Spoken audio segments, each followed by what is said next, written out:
এই যে আজকে প্রথম গাছগুলোকে হরিমোহন শর্মাবাবুর ফার্ম থেকে এনে অনলাইনে অর্ডার দিয়ে এনে গাছগুলোকে নর্মাল মাটিতে এখানে রোপণ করে রেখে দিলাম। এরপরে এগুলোর গ্রোথ কি হয় আপনাদেরকে আপডেট জানাবো। 10 দিন আগে পটিং করা আপেলের চারাগুলো দেখুন, শুকনো ডালগুলোর থেকে দেখুন এই সবুজ কিন্তু এখান থেকে অঙ্কুরোদ্গের মতো কিন্তু একটা বেরোচ্ছে, নতুন শাখা বেরোচ্ছে এখান থেকে।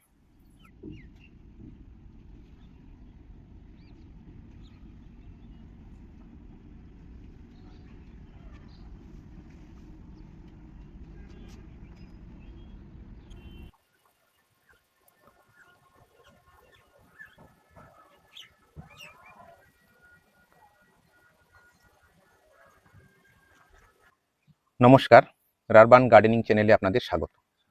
আজকে আমি আপনাদের সামনে তুলে ধরতে যাচ্ছি আজ থেকে 80 দিন আগে ডক্টর হরিমোহন শর্মা ভদ্রলোক, যিনি হচ্ছে HRMN 99-এর আবিষ্কর্তা আপেলের, তার কাছ থেকে যে আমি গাছের এই চারাগুলো নিয়ে এসেছিলাম। জাস্ট স্টিক ছিল, আপনাদের আগে দেখিয়েছি আমি, শুধুমাত্র একটা স্টিক ছিল, কোনো পাতা ছিল না আর কোনো মাটি ছিল না, সাথে শুধু শেকড় ছিল। এই গাছগুলো বসানো হয়েছে 80 দিন আগে। এখন গাছগুলোতে দেখুন এইভাবে কিন্তু আলাদা শাখা বেরোচ্ছে, সবগুলো গাছ থেকে কিন্তু এইভাবে দেখুন শাখা বেরোচ্ছে।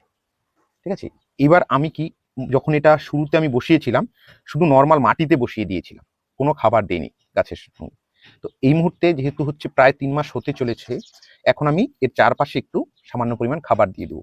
তো কি খাবার দেব? আমি নর্মালি আমার গাছগুলোর জন্য শুধুমাত্র হচ্ছে হাড়ের গুঁড়ো, শিংকুচি, নিমখোল আর হচ্ছে সর্ষের খোলের যে জৈব মিশ্রটা তৈরি করি, সেই মিশ্রণটাই দিয়ে দিই, 1 মুঠো করে দিই ছোট গাছের ক্ষেত্রে।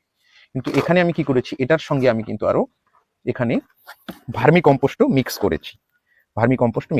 অর্থাৎ ভার্মি কম্পোস্ট যতটা নিয়েছি সম পরিমাণ নিয়েছি হচ্ছে ওই মিশ্র জৈব সারটা।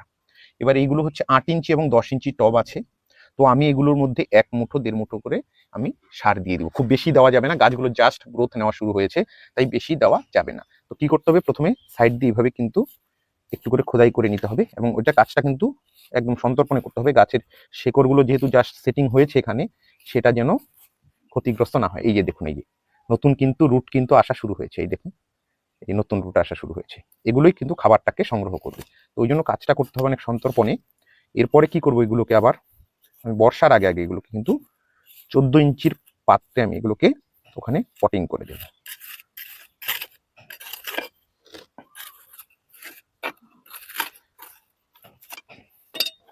এখান থেকে একটু মাটি এই পাত্রে তুলে রেখে দিচ্ছি।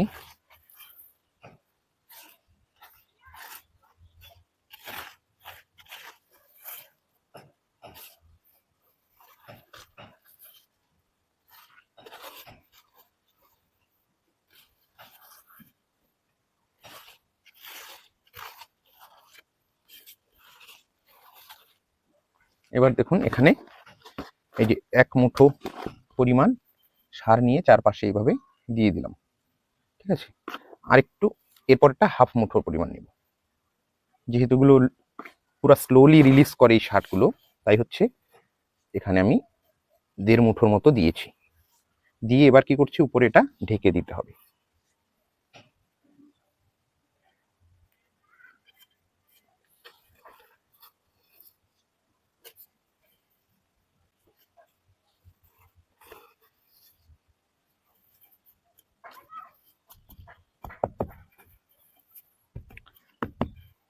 এখন কিন্তু উপরে এভাবে ঢেকে দিতে হবে। তো এইভাবে আমি এই যে 7টা গাছ আছে এখানে, 7টা গাছের মধ্যেই কিন্তু আমি এইভাবে সার দেব। পরবর্তীতে আমি যখন আবার পটিং করবো এটাকে, তখন আপনাদের সামনে আমি তথ্য তুলে ধরবো।